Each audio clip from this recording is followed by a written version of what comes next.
Dahil sa mga hindi inaasahang sunog sa iba't ibang parte ng bansa, mas pinaigting ngayon ng ilang barangay sa Quezon City ang pagkakaroon ng fire extinguisher cabinet at hose para madaling mahanap sa oras ng mga insidente ng sunog.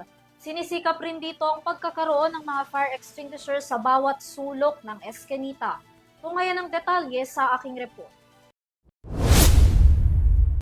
Patuloy na tinututukan ng Barangay Escopa 1 sa Quezon City na panatilihin ang pagkakaroon ng fire extinguisher cabinet at hose ang kanilang komunidad sa bawat eskinita na kanilang nasasakupan.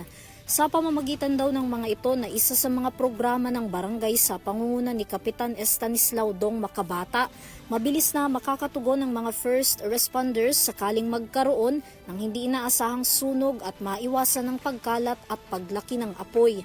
Ayon sa punong barangay, malapit sa sunog ang kanilang lugar dahil sa dikit-dikit ang mga bahay dito na karamihan ay gawa rin sa light materials. Ang barangay Escopa 1, prone kasi siya sa sunog.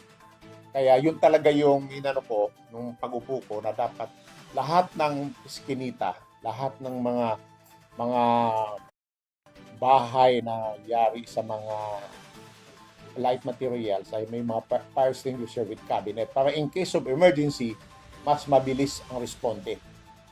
Sa pakikipagtulungan din daw nila sa Bureau of Fire Protection o BFP, halos nasa 40 mga fire extinguisher cabinet na ang kanilang nailagay. Ang pag-refill din daw ng mga ito, isinasama nila sa budget ng barangay kung saan nagkakaroon din sila ng trainings at mga seminar sa kanilang mga kawani at residente para sa tamang paggamit nito. Tinututukan ko yan, binabudgetan ko yan para doon sa pag-refill ng mga fire extinguisher kasi kailangan din yan na i-refill mo. Pero yan, naka-prepare po aming barangay. Yung fire hydrant, may fire extinguisher na bawat iskinita, mayroon akong nilagay. Siguro nasa 41 fire extinguisher with cabinet. Sa nagdaang taon, kabilang sa mga napagtagumpayan ng Barangay Escopa 1 dito sa Quezon City, ang mahigpit na pagpapatupad ng curfew hours sa mga kabataan na nagresulta ng mas mababang crime-related incidents. Ang pagpapatupad daw nila ng discipline hour tuwing alas 10 ng gabi ay para mapanatili ang peace and order sa kanilang komunidad na hindi lang ipinatutupad sa mga bata kundi maging sa mga nakatatanda kung saan personal din sumasama si Makabata sa pagpapatrolya tuwing gabi.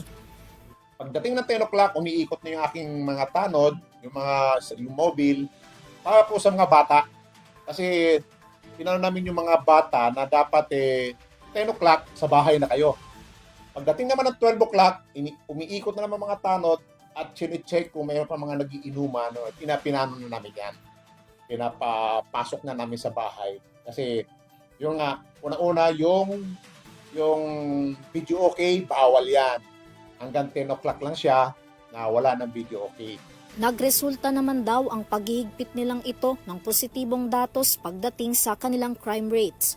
Samantala bilang bahagi naman ng isang lingkod bayan na nagsisilbing motibasyon sa hanay ng mga triskilyon, isa sa kinilala ng Gawad Filipino Awards si Kapdong Makabata bilang isa sa mga Triskilyon Excellence Awardee.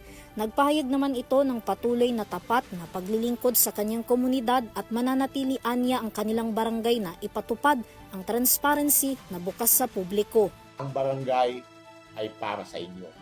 Open po yan para sa inyo. Kaya anuman ang inyong mga problema, anuman ang inyong mga pangangailangan, nandito po ang ating barangay. Mula dito sa Barangay Escopa 1 sa Quezon City para sa Unity News, Vanessa Cleofas, sumasaludo sa bawat Pilipino.